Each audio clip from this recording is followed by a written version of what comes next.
नमस्कार दोस्तों, अल्फाजा diary bye DS में आपका स्वागत है। आज मैं अपनी कहानी इंतज़ार का पार्ट 2 लेकर आई हूँ। कहानी लंबी है, हो सकता है पार्ट 3 भी लेकर आऊँ। अभी व उसके पिता इस शादी से खुश थे, पर उसकी माँ व छोटे भाई बहन बिल्कुल भी खुश नहीं थे। अब इसकी भी सबकी अलग अलग वजह थी, जो केवल वही जानते थे। तीनों मन मार के शादी में शामिल हो रहे थे। उन्होंने अपने अपने तरीके से अभी को नुपुर से शादी न करने की सलाह भी दी थी। अभी शायद उनकी बातों में आकर मना भी कर देता, लेकिन अभी के पिता को एक गरीब घर की संस्कारी लड़की को ही अपनी बहू बनाना था। वे नुपुर के परिवार को उसके दादाजी के समय से जानते थे और उसके परिवार के व्यवहार व नुपुर की सादगी व संस्कार को देखकर ही उन्होंने इस शादी के लिए हाँ कही थी। घर में उन्हीं की चलती थी, फलस्वरूप ये शादी हो रही थी। नुपुर की माँ ने जब उसे बताया कि कल उसे लड़के वाले देखने आ रहे हैं, तो नुपुर ने उन्हें साफ मना कर दिया कि उसे अभी शादी नहीं करनी। उसे पहले अपने कैरियर पर ध्यान देना है, उसके बाद ही वह शादी करेगी। नुपुर की माँ व दादी को शायद पता था कि नुपुर ऐसा ही कुछ कहेगी, इसलिए उन दोनों ने ही अपने दाव पेच पहले से ही तैयार कर रखे थे। इसलिए नुपुर की बात खत्म होने के पहले ही उसकी माँ बोल पड़ी थी, देख बेटा, हम जानते हैं तेरी सब बातें समझते भी हैं, पर तू हमारे भी तो मजबूरी समझ। तभी दादी जी बोल पड़ी, तुझे इतना अच्छा घर मिल रहा है बेटा कि तुझे नौकरी वोकरी करने की कोई ज़रूरत ही नहीं है। लड़का डॉक्टर है, एक दिन की कमाई कम से कम 5 से 10 हज़ार होगी। यह सुनकर भी नुपुर के चेहरे पर कोई मुस्कान न आई, तो उसकी माँ बोली, बेटा तुझसे छोटी 2 बहनें और हैं। तेरे पापा रिटायर होने के पहले तुम सबके हाथ पीले करना चाहते हैं, ताकि रिटायरमेंट के बाद सुकून की ज़िंदगी जी सकें। वैसे भी नौकरी लगना इतना आसान नहीं है बेटा। यदि ये रिश्ता हाथ से निकल जाएगा तो हम सबको बहुत दुख होगा। यदि यहाँ तेरी शादी हो जाएगी ना, तो तेरी बहनों को भी अच्छे घर मिल जाएंगे। देख बेटा, हम तो सबकी भलाई के बारे में सोच रहे हैं। तुम तीनों के ब्याह जल्दी से जल्दी अच्छे घरों में हो जाएं तो हम भी सुखी रहेंगी, वरना बढ़ती उम्र में बीमारियों के साथ साथ शादी ब्याह की चिंता में हमारा क्या हाल होगा। ये सब बातें सुन नुपुर ने राज के बारे में घर में किसी को कुछ बताना सही नहीं समझा, क्योंकि एक तो राज गरीब था, ऊपर से बेरोजगार। माँ व दादी के इमोशनल अत्याचार में नुपुर फंस गई और हालातों के आगे मजबूर होकर उसने राज को भूल अभी से शादी करना ही सही समझा। नुपुर की इतनी हिम्मत नहीं थी कि वह राज को अपनी शादी के बारे में कुछ बताए, इसलिए उसने बिना बताए ही राज को सब जगह से ब्लॉक कर दिया। नुपुर ने ऐसा पहली बार किया था। यदि नुपुर को राज की कोई भी बात बुरी लगती तो वह राज से लड़ लेती, उससे के माफ़ी न मांगने तक, उसके गुस्सा से बात ना करती, लेकिन कभी भी उसे ब्लॉक नहीं करती थी। ऐसे अचानक बिन किसी बात के नुपुर ने उसे ब्लॉक कर दिया, तो राज ने एक नई सिम खरीदकर नुपुर को नए नंबर से कॉल किया। राज की आवाज़ सुनते ही नुपुर ने फ़ोन काट दिया और उस नंबर को भी ब्लॉक कर दिया। ये सब देख राज बहुत परेशान हो गया। उसे समझ नहीं आ रहा था कि नुपुर ऐसा क्यों कर रही है और अब वह क्या करे, कैसे पता करे कि माजरा क्या है। राज किसी तीसरे व्यक्ति को ना कुछ बता सकता था, ना ही पूछ सकता था, इसलिए उसने बुक देने के बहाने नुपुर के घर जाना ही सही समझा। जब वह नुपुर के घर गया तो नुपुर की दादी ने राज को नुपुर की शादी तय होने के बारे में बता दिया। यह बात सुनकर तो राज के पैरों के नीचे से ज़मीन ही खिसक गई। तभी नुपुर वहाँ आई। राज ने नुपुर को देखा तो उसकी आंखों में उमड़े गुस्से व सैलाब को देख नुपुर समझ गई कि राज को सब पता चल गया है। राज नुपुर से कुछ नहीं बोला, वहीं टेबल पर बुक रखकर दादी के पैर छूते हुए बोला, दादी मुझे बहुत ज़रूरी काम है, अब मैं चलता हूँ। दादी भी आशीर्वाद देती हुए बोली, बेटा नुपुर की शादी में आना ज़रूर। यह सुनकर राज ने जवाब में कहा, दादी जी मैं तो कल ही ये शहर छोड़कर जा रहा हूँ बाहर कोचिंग करने के लिए। और यह कह राज नुपुर की ओर देखे बिना ही तेजी से बाहर निकल गया। राज रास्ते में ही था, तब तक नुपुर ने उसे व्हाट्सएप से अनब्लॉक करके माफ़ी मांगते हुए अपनी सारी परेशानियां व मजबूरी उसे बता दी। राज ने जब ये मैसेज पढ़े तो पहले तो गुस्से में बहुत भला बुरा कहा, फिर जब नुपुर ने कहा कि अगर तुम मेरी जगह होते तो क्या करते, अब राज का गुस्सा शांत हो गया था। वह समझदार व्यक्ति था। जब वह नुपुर के घर गया था तब उसने देखा व महसूस किया था कि नुपुर की शादी से नुपुर के घर वाले कितने खुश हैं। इसलिए राज ने नुपुर को माफ़ करते हुए उसे हमेशा के लिए ब्लॉक कर दिया और नुपुर को भुलाकर अपने कैरियर पर ही पूरा ध्यान देने का मन बना लिया। नुपुर के भी आखिरी शब्द यही थे। अब राज को इन्हीं पर अमल करना था। वैसे भी राज घर में सबसे बड़ा व इकलौता लड़का था। उसकी 2 छोटी बहनें थीं जिनकी शादी की जिम्मेदारी राज पर ही थी, क्योंकि उसके पिता की आमदनी से किसी प्रकार की कोई बचत नहीं हो पा रही थी। सुबह सूरज निकलते ही नुपुर ने अपने आंसू पोंछे व नीचे आकर अपने कमरे में जाकर लेट गई। आज नुपुर पराई होने जा रही थी। राधिका को नुपुर पर बहुत प्यार आ रहा था। वह चुपचाप उसके कमरे में गई और जाकर नुपुर के पैरों के पास बैठकर उसे निहारने लगी। वह जानती थी कि नुपुर की नींद बहुत कच्ची है, जरा सा हाथ लगाते ही वह जाग जाएगी। राधिका को नुपुर को निहारते हुए उसके बचपन की शैतानियों की याद आने लगी। तीनों बहनों में सबसे चंचल नुपुर ही रही है, पर इतनी शैतान व चंचल होने के बावजूद भी अपने बड़े होने का कर्तव्य सदैव बहुत अच्छे से निभाती आई है। अपनी हर चीज़ बहनों के साथ शेयर की है। उनकी गलतियां छुपाकर उन्हें मार खाने से बचाया है। भले ही माँ पापा की डांट से बहनों को बचा लेती थी, लेकिन फिर खुद ही दोनों की जगह उन्हें डांट देती थी, जिससे उनके मन में बड़ी बहन के प्रति डर व प्रेम दोनों बना रहे।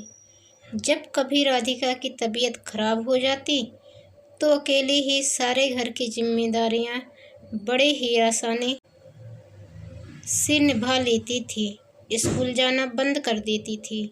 बस सहेलियों से कॉपी लेकर रात को सबके सोने पर पढ़ाई भी कर लेती थी, पर बहनों को मदद के लिए ना कहती थी।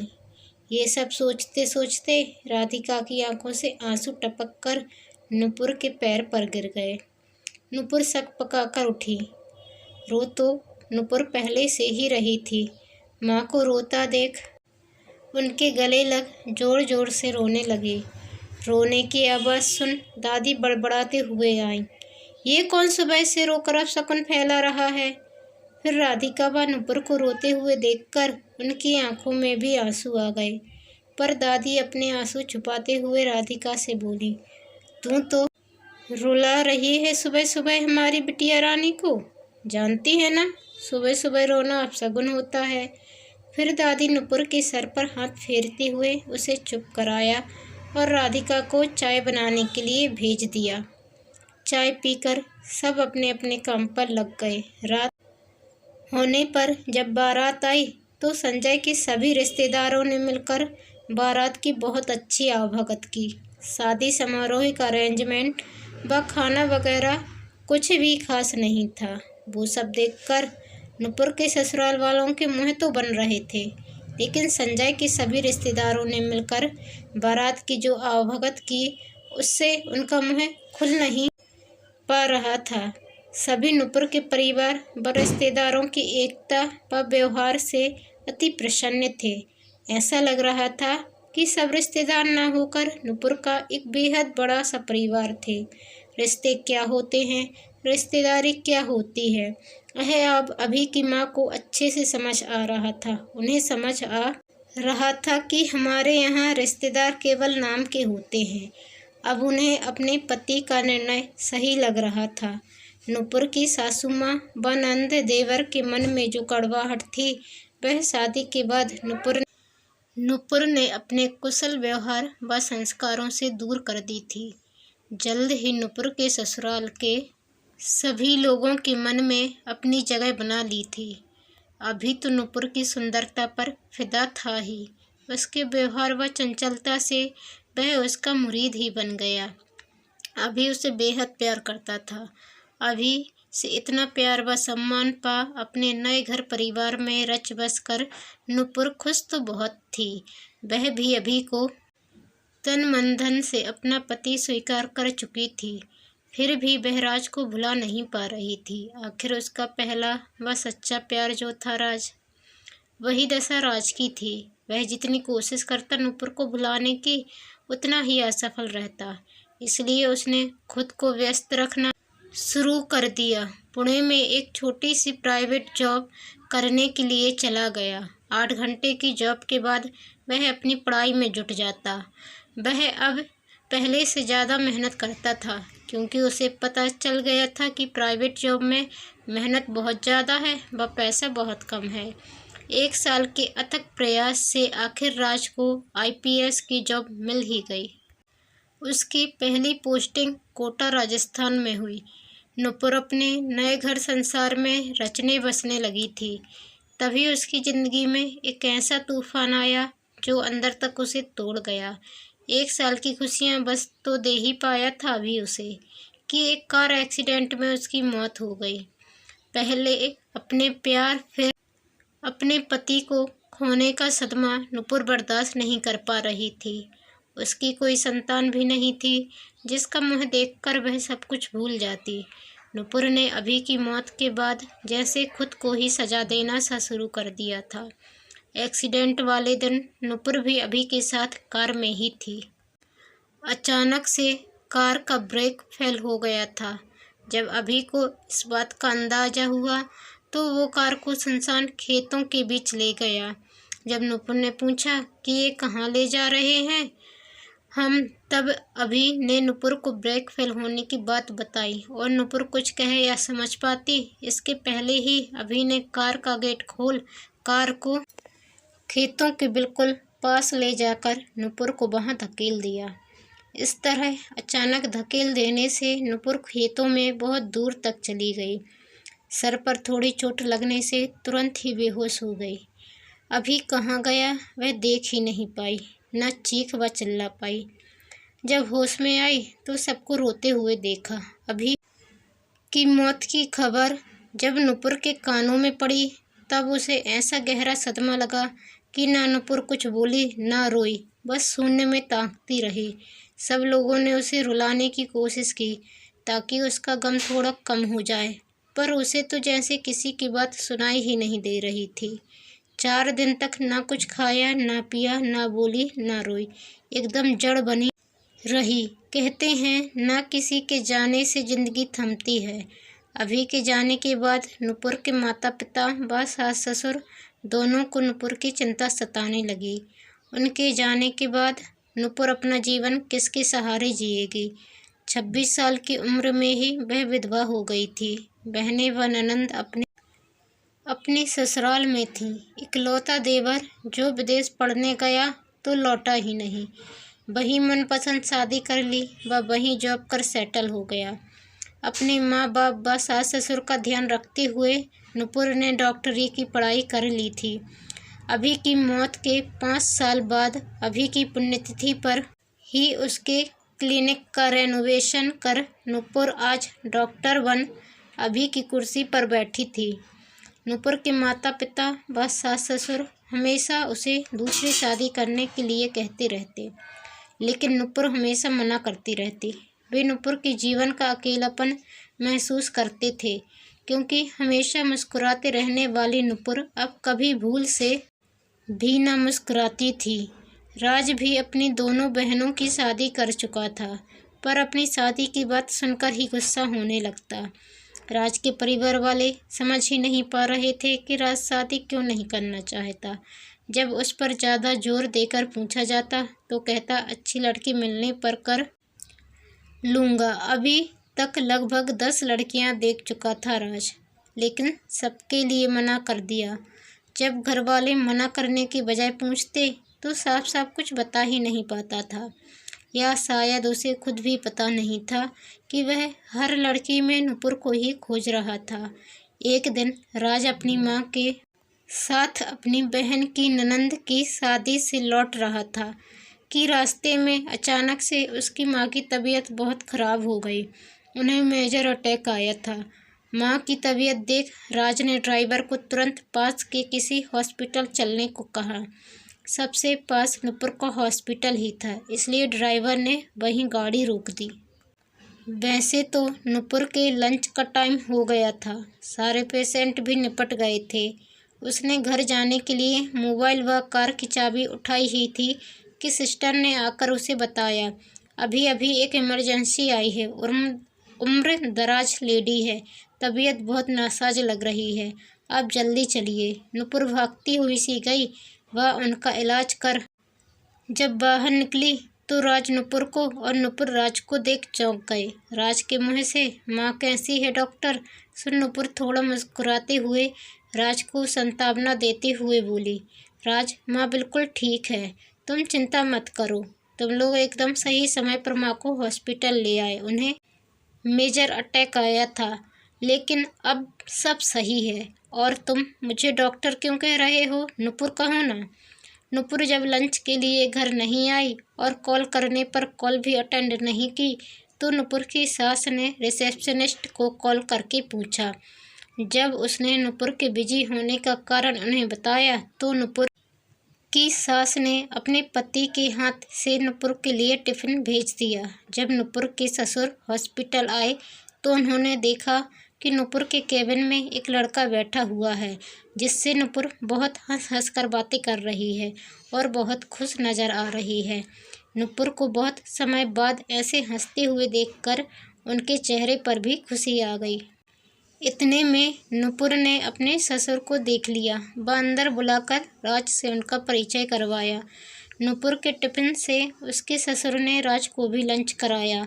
लंच कर नुपुर तो राज की माँ का चेकअप करने चली गई, लेकिन नुपुर के ससुर व राज दोनों आपस में बातें करते रहे। बातों ही बातों में नुपुर के ससुर ने राज को नुपुर की अब तक की ज़िंदगी के बारे में सब बता दिया। वह राज से भी उसकी ज़िंदगी के बारे में सब पूछ लिया। राज की बातों से उन्हें राज के अब तक शादी न करने की बजाय शायद नुपुर है ये समझ में आ गया था।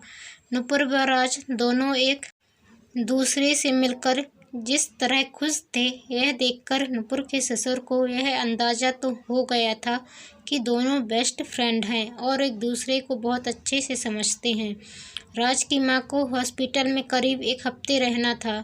नुपुर के ससुर ने ही राज से जिद करके उसका व उसकी माँ का लंच व डिनर हॉस्पिटल में ही खुद ही लाने लगे और घंटों वहीं बैठकर राज व उसकी माँ से बातें करते। नहाने धोने, चाय नाश्ता के लिए भी ज़बरदस्ती राज को घर बुला लेते व उसकी माँ के लिए भी घर से ही सब भेज देते। नुपुर के फ्री होने पर नुपुर, राज और उसकी माँ सब बातें करते रहते। उस 1 हफ्ते में नुपुर व राज के परिवार वालों के बीच एक गहरा सा रिश्ता बन गया था। राज ने नुपुर के सास ससुर का तो नुपुर ने राज की माँ का दिल जीत लिया था। राज व नुपुर इतने दिन बाद एक दूसरे से मिलकर बेहद खुश थे। उनकी ये खुशी उनके परिवार वालों को भी नज़र आ रही थी। राज की माँ के डिस्चार्ज होने पर नुपुर के ससुर ने उनसे अपने घर चलने को कहा, अपनी पत्नी से मिलवाने के लिए। राज की माँ भी नुपुर की सास से मिलना चाहती थी, इसलिए वे शहर से तैयार हो गईं। वहाँ जाकर उन्होंने जब बातों ही बातों में कहा कि काश नुपुर मेरी बहू होती, आप तो धन्य हो गई ऐसी बहू पाकर।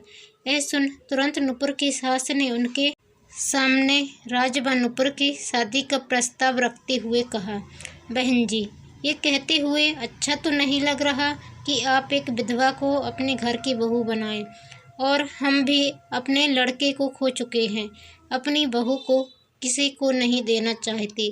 पर नुपुर व राज को एक दूसरे के साथ बहुत खुश देखा है मैंने। मेरे अभी की मौत के बाद नुपुर ने हंसना बिल्कुल बंद कर दिया था, लेकिन राज को देख उसके चेहरे पर फिर मुस्कुराहट आई है। ये सुन राज की माँ थोड़ी देर सोचते हुए कहती हैं, आप सही कह रही हैं। मेरा बेटा भी हमेशा उदास उदास सा रहता था, लेकिन पिछले 1 हफ्ते से उसके चेहरे पर केवल मुस्कुराहट है। तभी नुपुर की सास बोल उठी, बहन जी, हमारी ज़िंदगी 5-10 साल की है, पर बच्चों के सामने तो उनकी सारी ज़िंदगी पड़ी है। यदि हमारे सामने हमारे बच्चों का घर बस जाए और दोनों खुश रहें तो हम भी चैन से मर सकते हैं। आप अच्छी तरह सोच समझकर राज से पूछकर हमें बताइएगा। वैसे तो नुपुर शादी के लिए मना करती है, लेकिन राज से शादी के लिए हम उसे मना लेंगे।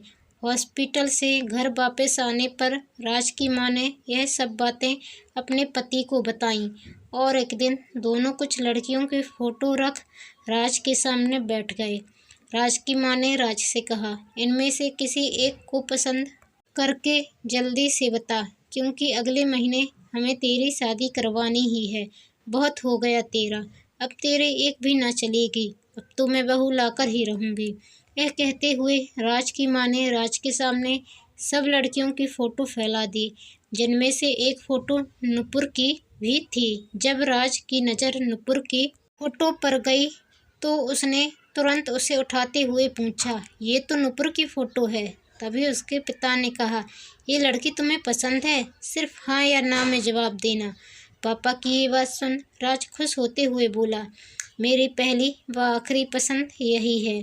यह सुन राज की माँ ने कहा, अब समझ आया तूने इतनी लड़कियों को रिजेक्ट क्यों किया है, क्यों आज तक शादी से भागता रहा है और आज क्यों तैयार हो गया है। माँ के ऐसा कहते ही राज मुस्कुराकर नुपुर की फ़ोटो ले अपने कमरे में चला गया। राज के माता पिता ने नुपुर के सास ससुर को ये बात बताई। उन्होंने नुपुर के माता पिता को ये बात बताई, फिर नुपुर को ये बात बताई तो पहले उसने ना नुपुर की, पर फिर सबके समझाने पर मान गई। बहुत ही धूमधाम से नुपुर के सास ससुर ने नुपुर का कन्यादान व विदाई की। नुपुर ने भी राज से शादी करने के बाद भी अपने माता पिता व सास ससुर की सेवा की और राज ने इसमें नुपुर का पूरा सहयोग दिया। वह उनका दामाद नहीं बल्कि लड़का बन सेवा करता रहा। इसे कहते हैं किस्मत का खेल।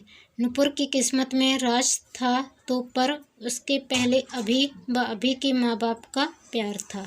तो दोस्तों, आपको ये कहानी कैसी लगी कमेंट कर ज़रूर बताइएगा और यदि चैनल पर आए हैं तो प्लीज़ चैनल को सब्सक्राइब कर बेल आइकन पर क्लिक कर लें ताकि मेरे वीडियो अपलोड होते ही आपको नोटिफिकेशन मिल सके। धन्यवाद।